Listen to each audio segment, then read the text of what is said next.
Ladies and gentlemen, this just in from the floor of the New York Stock Exchange. Media moguls Floyd, Wonder are now the richest men in the world. That's right, forget about Carnegie, forget about Ford, forget about Rockefeller. Floyd Wonder has the Midas touch. Ladies and Look out, folks. gentlemen, I give you the first annual BDE Pick'ems Champion of the World, Stephen Chad Holly. Let's go, baby! Wow!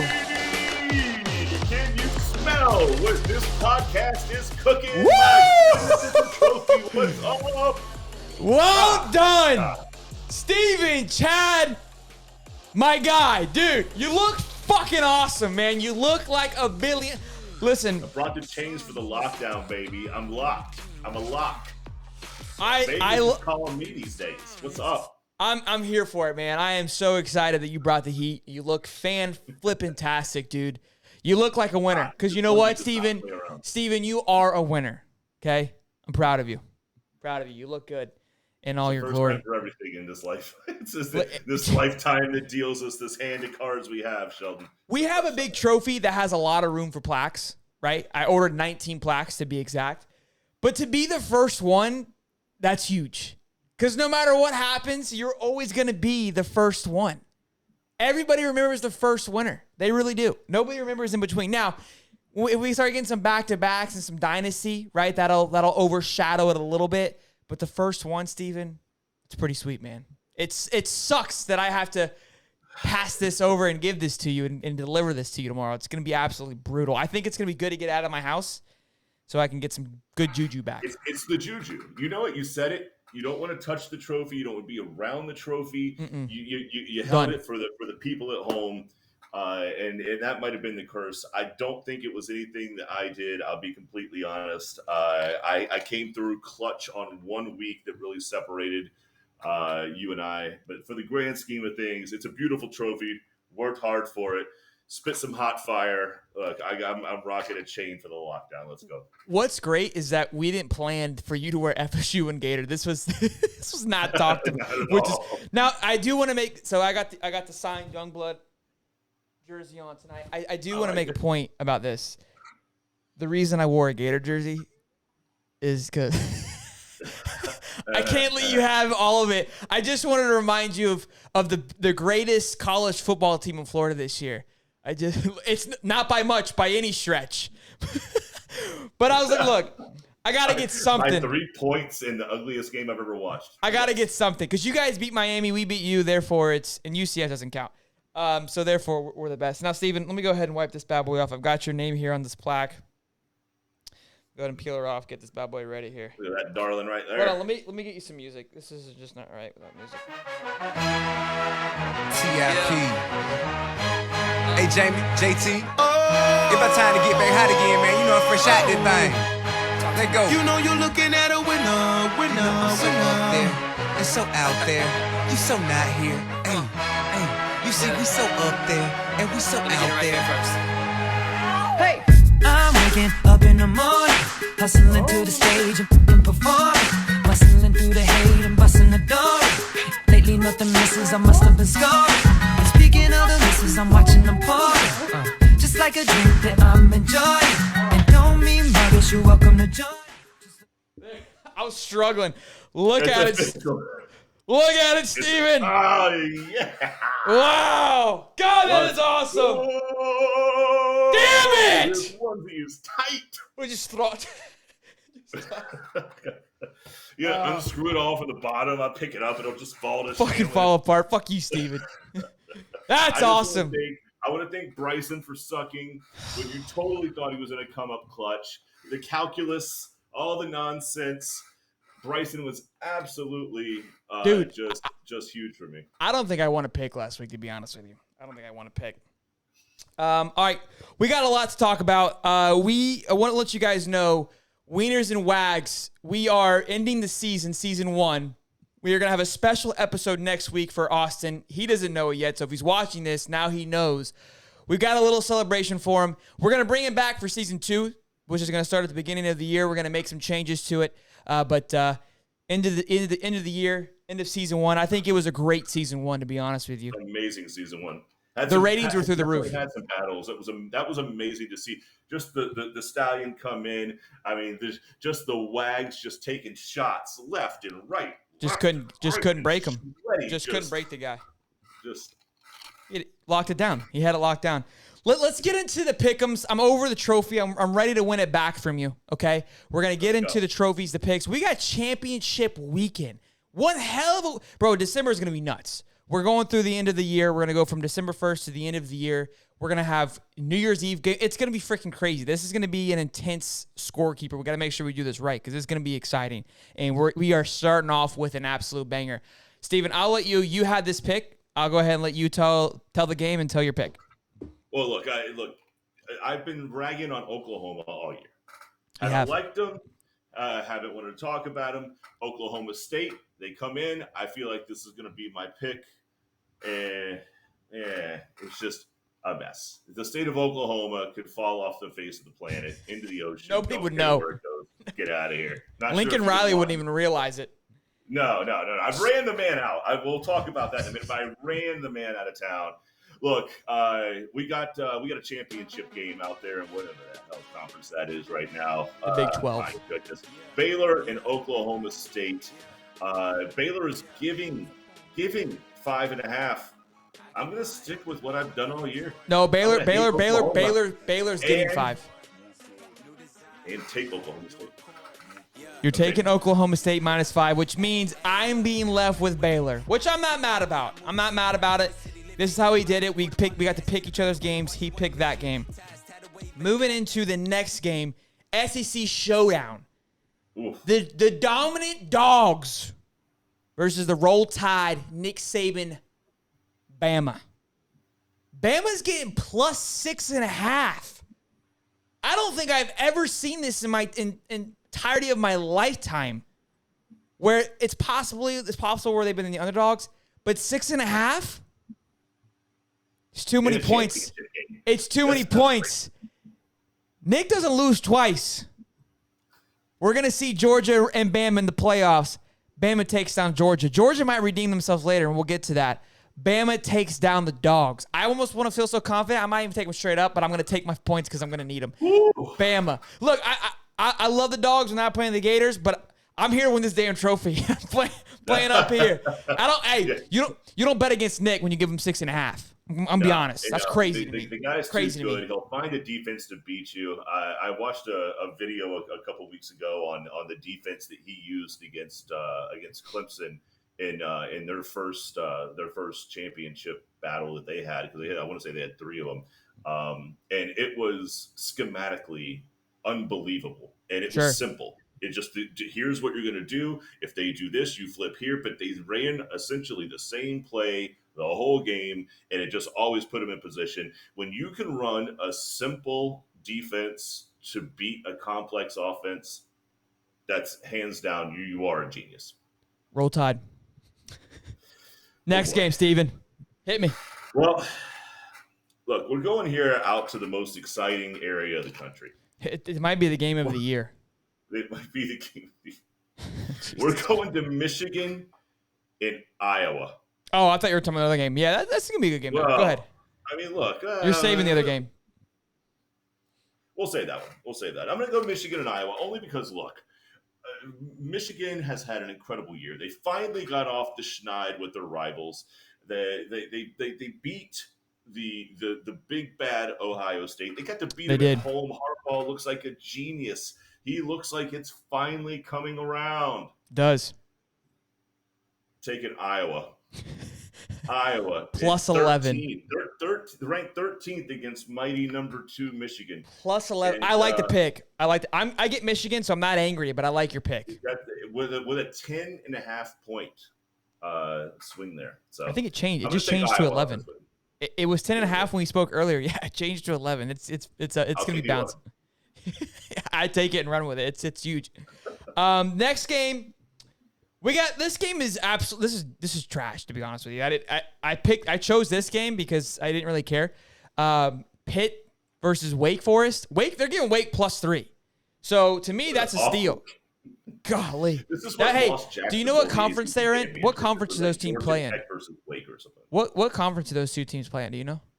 Oh yeah, they're in the trash CC. Okay, good. Glad you know. So I'm taking Wake +3. I feel like it's a steal. I feel like I got that one in the bag. We'll see. But that's I like. But just talk about the one game that it comes on at 8 o'clock. Yeah, how do you have Georgia Bama playing at 4? I mean, And 4. this is why. And I'll tell you why. And I've wondered this forever. The SEC championship is always at 4 o'clock because after that, nobody cares. Nobody's willing to commit a Saturday if your team's not in it. Sure, Right? but 4 o'clock. Florida's not in it, but you'll watch a 4 o'clock game. Tennessee's not in it, but you'll watch a 4 o'clock game. Now, look, if Florida and Tennessee and Texas A&M, You're not watching prime time. I hear you. LSU, you're not waiting around till 8 o'clock and giving up an entire day of the week or the weekend. But a 4 o'clock game, you'll go do something early. But I mean, it's more strategic than we think. I hear you. Last game, we've got Houston and Cincinnati. Steven got to pick this game. Again, another nail biter. I mean, just another. If that's what you want to call it, it's some of these championship games are just unexciting. We could have gone with Oregon, Utah. That one looks like it's going to be a high scoring game. I definitely take the over in it. But this one, Houston, Cincinnati. Cincinnati is giving 10. And they've had some exciting games. They've had some nail biters, but they've been resilient. In a game that you just don't know what you're getting out of either one, I'm gonna assume that Cincinnati can stick with the dog. I I hope for the love of God, Houston wins this game because the last thing that we need is Cincinnati to get bowled over in the playoff. We're gonna have a repeat of Notre Dame when they thought they were good and played Bama in the playoffs. They played Bama and got bus rolled. Yeah. I don't have time. Yeah. I don't have time to watch these guys. This wannabe go into these playoffs and just get absolutely manhandled. Give me a team that deserves to be there. Notre Dame deserves to be there, which we're going to talk about later with old Brian Kelly. I don't know, deserves to be there, but it would be more fun to see them. Oklahoma State, I would love to see in there. Baylor has an opportunity to squeeze in. I feel like they've earned it if Cincinnati loses. This week, this is honestly, I would say, probably the craziest weekend in college football. Every year, I feel like we find ourselves in this position where we have four teams. Like two good teams. Two solid teams. One loss, couple with one loss. Yeah, it's just and then it's just a matter of two. It's always Oklahoma, and they're out. So that's nice to see. There's 2 or 3 spots that are usually up for grabs. Georgia's in no matter what. Win or lose, they're in it, right? They're in. Bama, they're on the fence. Michigan's on the. If they get the win though, then we end up where we were a couple years ago, where you got a Bama, Georgia, even though Georgia's not going anywhere. Georgia's not going anywhere, no matter what. They are in the playoffs, and that's all they care about. National championship game against Bama and Georgia. Yep. They played in the SEC championship that year. But the way it worked out, I'm pretty sure 100% they did. No, they played Auburn. Georgia played Auburn. They beat Auburn and then poked Bama in, right? Yeah. Yeah. Look, the Bama's always going to have an argument to get in there. I hope it works out. I hope Georgia beats Bama by 5.5, which takes Bama out of the equation. I hope Michigan loses to kind of make that a toss-up. I hope Cincinnati loses. So now you've lost your top 4 guys. Well, what are you looking at that point? Like, golly, that's my point. I would love to see, like, how. Okay, do you put in chaos mode? Oh, I would love it. You officially go. Florida's out. You just want chaos. I want to see these guys make a decision. I want to see a tough decision be made. That's what I'm here for. Oklahoma State, they're in, right? If that happens, because if they win, Oklahoma State wins, they're in. So you got Georgia, Oklahoma State. Then you put Notre Dame in because Cincinnati's one loss, but they lost the game that mattered. And then you've got Bama. No way Bama's going to get at that point. Then you've got a 2-loss Ohio State that lost to a good Michigan team. Yeah, so now you're talking about Ohio State being back in the equation. And Michigan has 2 losses, but Michigan has the most recent. I would love if that happens. It's going to be Dame, whose only loss is to Cincinnati. With the loss to Cincinnati, they could be talked about. It would be mayhem, and I would love every second of it. And it just really would be.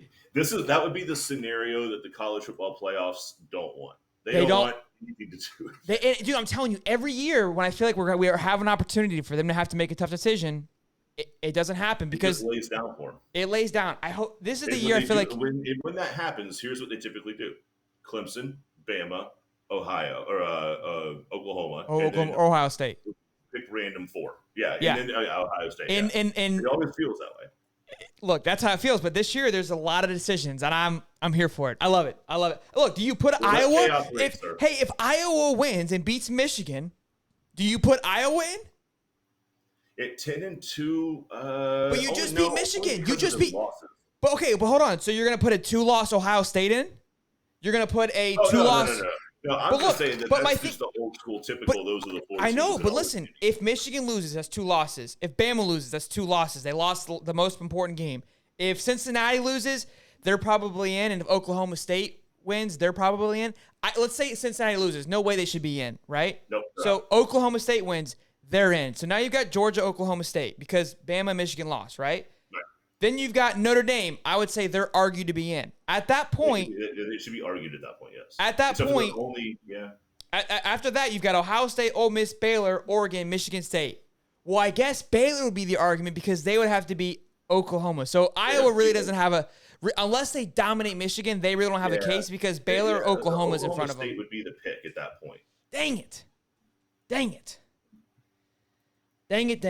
Honestly, though, you could argue that Iowa goes over Notre Dame. That would where the argument would come into play because you got a 1-loss Notre Dame team who lost to Cincinnati, who did not play in a championship game, versus a 2-loss Iowa team that just beat a hot Michigan team. Yeah, look, I want to say Notre Dame's schedule this year wasn't super exciting. So they played Florida State. They played Cincinnati. That's their only ranked game. That's their only loss. Right. But then they beat USC, meh. Navy, meh. Georgia Tech, they destroyed, meh. Iowa beat Indiana when they were ranked 17th. Iowa State when they were ranked 9th. Penn State when they were ranked 4th. But they lost to Wisconsin and Purdue poorly. They're not beating Michigan. Anyways, I take back everything that I said, but I still think there could be a little bit of a tangle-wangle going on there. So that's gonna be our very first week for this month's pick'em. It's gonna be a good one. One.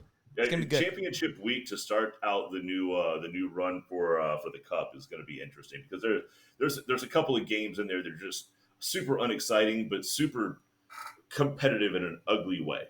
Sure. Yeah, they're gonna be good no matter what because the teams are gonna be fighting for blood. Let's get into the good stuff, Steven. Let's get into it. Craziness has been happening over the past few weeks here. There is some talk in the world of college football. What's going on, man? Everything is going on. Everything that you don't think was going to happen. It's madness upon madness. I've been trying to describe it and put it into words all day in my head.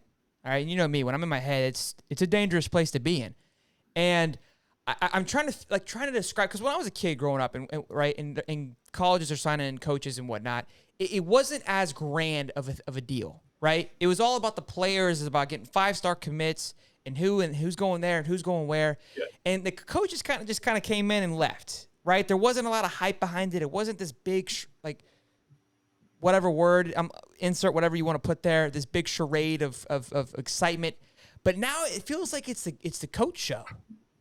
And I don't know if it's because of the money that's being involved with it now where because now it's almost like you're playing for almost a professional football team because money's a factor. People don't want to say it is, but it's a factor. And a lot of schools are going to take a dump because of this. For Brian Kelly and Lincoln Riley to pack up and leave after the dominance they've had.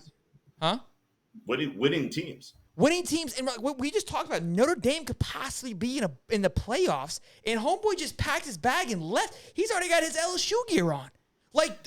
Bro, no lie, a week more game. You could be in the playoffs. I'm out.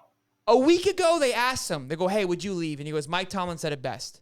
He goes, "Mike Tomlin said unless the fairy godmother comes around and hands me a $250 million contract," he goes, "I got to talk to my wife, but more than likely, I'm not going anywhere." But he didn't say no. Insert $150 million contract. I guess that was the fairy godmother. Wife said, "Absolutely, we're out of here. It's cold as shit up here." I'm busting. Look, dude, this is crazy to me. It's just everything's happening so fast. I can't. Again, I still haven't been able to find words to describe what it is or this phenom of coaches just kind of packing up and just really focused on themselves. I mean, they're making it all about them and getting paid fucking guap. And That's the thing. They're making so much money. And the amount of money that these athletic associations are bringing in with all the different revenue streams from the conferences, the media, some of these conferences have their own channel. Like some of these teams, like Texas has their own channel, a team with their own channel. So if you start thinking about the amount of money, the amount of revenue that these teams can bring in, you start looking at your head football coach as a CEO. Sure. And you're running essentially a business. With the it's always been a business, but now it's in your face. But there's nothing. But back in the day of like the Steve Spurriers and the Bobby Bowdens and what we came to know, those guys were at where they were because they wanted to be there. I don't know if that's the situation anymore, right? I don't know if how your CEO analogy is beautiful. Like before these guys are coming in as coaches, mentors, parents. Now it's a business. Now again, it's always been a business move, but it's an even bigger business move now. That's a great point. Well, now they can hire mentors and all those things, right? Now they have so many tutors. I'm serious. They have tutors and they have athletic administrators. And look, the head coach went from being like that, I'm going to bring you home kind of father figure, to I'm going to recruit you and I'm going to surround you with people that are going to help take care of you and keep you on path and keep you on track for your academics and give you life advice. I don't know how much the head coach at this point can even have that much impact on these kids day to day. From what I'm watching, it's impossible that they do it because their staff just continues to grow and grow and grow. Now, the NCAA only allows you to have so many coaches, but there's no limit on how many of the coaches that you can have for assistants. And they have grad assistants, and they have visual assistants, and they have, even your offensive coordinator can have a running game assistant and a passing game assistant. And I mean, they are starting when I say college is starting to build themselves like the NFL. Yes, very much. They're talking about making the playoffs 16 teams. I mean, we are starting to get to the point of a very prototype NFL concept. Again, it's always been it's always been the farm league, right, for the NFL, obviously, but it's becoming more and more. It's like a minor league at this point. And again, I know it's the only step up to it, but it feels more real than before. It was college, right? You hear the word college football. It felt different than what it's starting to feel like now. The other big thing that's crazy to me is these massive contracts for how long they are. Michigan State's head coach for 10 years. 10 years? What? 10 years? Bro, Florida can't keep a coach for 5 minutes. Florida can't keep a coach for 5 fucking minutes. Now we're going up to 10 years. Now, again, obviously the person can get fired, but why the hell would you sign something like that? Like, the coach is winning. But for sure. Again, maybe because it's a good in 3 years, if you fire the guy, you have a certain amount of money. You're losing. Yeah. Now, again, I maybe it'll be a good thing. Maybe we'll get out of this carousel of head coaches, and maybe we've talked about it over and over again on the show about, hey, it takes time to build a dynasty. Saban needed time, and once you get in that rhythm, right, you're going to be great. And maybe that's what they're seeing. Like, hey, we have to give these guys time. If I believe in this guy, I think he can do it, then I have to invest in it. And if that's the case, I like it, right? Hey, college coaches have it a lot harder than college basketball coaches. Billy Donovan had it made. The guy Coach K. Coach K is a great coach. The coach from Kentucky, I can't think of his name right now. Can you know what I'm talking? You know what I'm thinking? Oh, Petrino. Is that there was Stubbs? There was Petrino. Oh, and you're talking about Petrino's leave. I can't think of it, but it starts with a C. Those guys secure their job because all they got to do is make the dance and win a few games in the dance. They get knocked down the 8th round, like whatever. What's that? They only have like 12. How many players are rostered on a basketball team? Like Kentucky has, I think it's 10. It's not very many, 10 or 12. And Kentucky hasn't been good, they're good, but they haven't won in forever because it's very hard to win. Their job's a lot different. long contracts with them. I get it. It just hasn't been the same in college football. I'm not saying I'm against it. It's just different.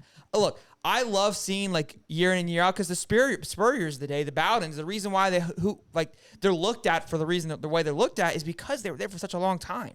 They were the freaking the anchor. The face of the program. Even Bob Stoops for Oklahoma, like that's who I remember. And everyone's all in their coach now. Everyone's always like in the fields because when Lincoln Riley kind of came in and kicked him to the side, it's like Stoops was your boy. You kind of did him dirty. Now look who's still there. So it's just crazy to see what's happening. I hate Brian Kelly. So I think he's like one of my least favorite coaches. Look, the guy's super successful. Douche. But he just he starts yelling and gets red in the face. I can't stand the guy, dude. I'm glad he's going to LSU because I hope he falls flat on his face. I feel bad for Notre Dame. Root against the coach and the team because it's a double because I love Ed Orgeron. So I was like with the coaches and the salaries and we can all kind of like just watch a little the escalation of it, right? If you think about anything in a supply and demand, there's a breaking point. There becomes a point where the cost drives itself up so much that it breaks itself and it drops, right? And we see it with like everything. Like right now we're on the bad end of gas prices. It's way up. It'll get to a point where it breaks itself, it comes back down. Like all these other things. The coaches in the NCAA, it's going to get now NFL's different because there's so much money and there's only 32 teams. But when you get into the NCAA, I think you're going to see that there's going to be a breaking point in the supply and demand, and something's going to give. I don't know what or when, but it just I don't think it can function like this. Moving on from Kelly, it's exciting, it's fun. It's fun to watch this happen, and it's cool to see the hypeness behind the coaches. We're going to go back to old Lincoln Riley. We talked about it a little bit. My man is already there, and I already got him on a picture with a USC shirt on. Like, it happened so fast. He was on Colin Cowherd, and they asked him about it. He goes, now how long was this? And he goes, the game ended Saturday night at Oklahoma State, and I got a call Sunday morning. He basically said, I got a call Sunday morning, slept on it for a few hours, woke up and was like, yeah, it's time to go. I called cap. Bullshit. No shot. You got a phone call. He got the call from the athletic director Sunday morning. He goes, his agent and their agents have figured everything out. And hey, coach, congratulations. We can't wait. Exactly. He said, they gave him a call. I can't wait to be there because that had all been happening for a month, if not more. And he goes, he called me on Sunday. He goes, I love the energy, the way they called me, the way they persuaded me. I'm like, bullshit. And he's on Colin Cowherd talking about it. I was like, you have got to be kidding me. Now, I guarantee you this guy's agent is the same one. It's like Jimmy. Just a sleazeball. Yeah. Guy's good, though. Guy's good. Guy's good at his job. Real quick, too good. While you look this up, I am excited for this. Really. Here's why I'm excited. Just like we love to hate football teams. Nobody likes nobody likes UCLA or USC or any of the West Coast teams unless you live 2 feet from the stadium. Nobody's wearing Trojan hats anymore, but USC was the team in the early 2000s when I was growing up, and we loved to watch them lose. We loved watching them lose to Vince Young. We loved watching their quarterbacks come into the NFL and be absolute dog shit. Oh, God, did we love watching them lose. I am excited to have a West Coast team think they're good again and come get their ass smacked by the SEC. I am just beyond thrilled. It's going to happen. It's good to have it. You need competition, right? When you've got one team that's dominating the whole time. Steve Jobs basically could have been wiped by Bill Gates. Bill Gates essentially stole everything that Steve showed him. Could have killed Steve Jobs. Steve called Bill and said, Bill, you need me to be successful. You need me to compete with you. The SEC needs USC back. We need the West Coast to be good again. We've made Ohio State look like dog water. Okay, the SEC is kind of okay. They've done their job, but Clemson's done. Dabu's out. FSU's got a long time before they're back in it. Miami can't find their fucking ass from their head, right? The center of the states obviously are just in complete mayhem at this point. Their coaches can't leave fast enough. They can't pack their bag quick enough.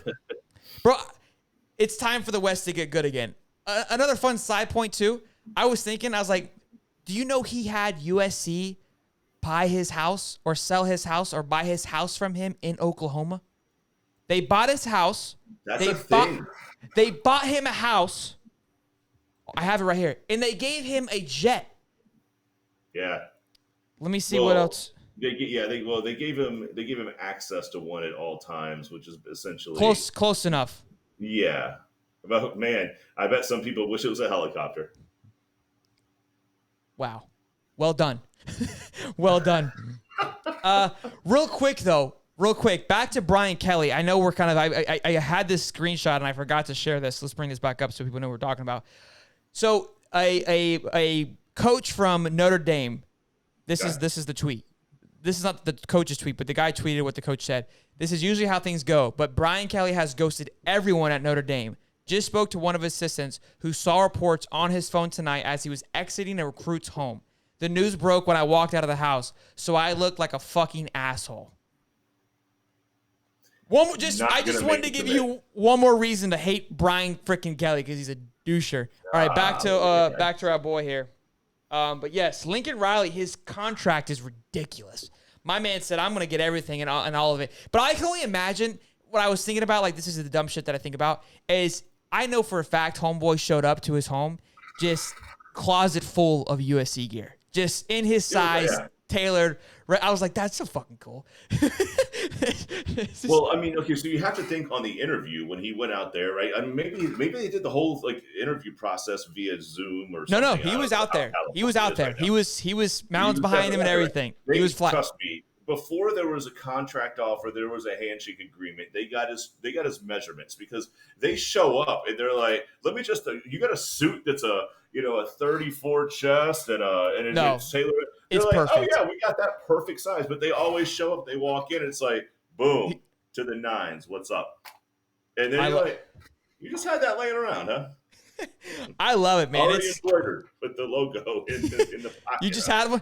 You just had one from past time. You're a big fan, huh? Big fan. Look, the contract's crazy. Money's just flying out of everybody's ass. Another big push for why we didn't really talk on this, but him going to USC, like we said, it's like an NFL team now. It's like the Dodgers. He's gonna have a shit ton of money for recruiting, which he was not gonna be getting in Oklahoma. It's gonna be exciting, I'm so pumped for next year's college football. Not even for the fact of the Gators. Like, it's just going to be cool to just watch. It's like the housewives of coaches of college football. Like, they got all these new coaches, all these new, the money's flying around in new places with new expectations. I'm pumped. I'm bummed it's over, but I'm pumped. I love it. Let's get to it, my man. We've got some amazing stuff coming up. We've got one hell of a football weekend coming up on us. Listen, BDE's going to be closing out strong this end of the year here. We got some good stuff coming up. The end of the Wieners and Wags season 1. That's going to be a hell of a show next week. Make sure you tune in for that. And championship game, fantasy football's getting heated and hot. Let's get it on. Stephen Chad, always a pleasure. Congrats again, man. Dude. Sheldon, I appreciate that, my man. Send us out in style. Yes, sir. Hey, make sure you guys like and subscribe. Leave a comment. Let us know what you're thinking about these craziness with these coaches. Send your congrats to Stephen Chad. He earned it. He kicked ass. He took names. Until next week. Until next time. I'm Sheldon. And I'm Holly. Boogity, boogity, boogity. Go Gators. Oh my, my, my. Oh my, my, my.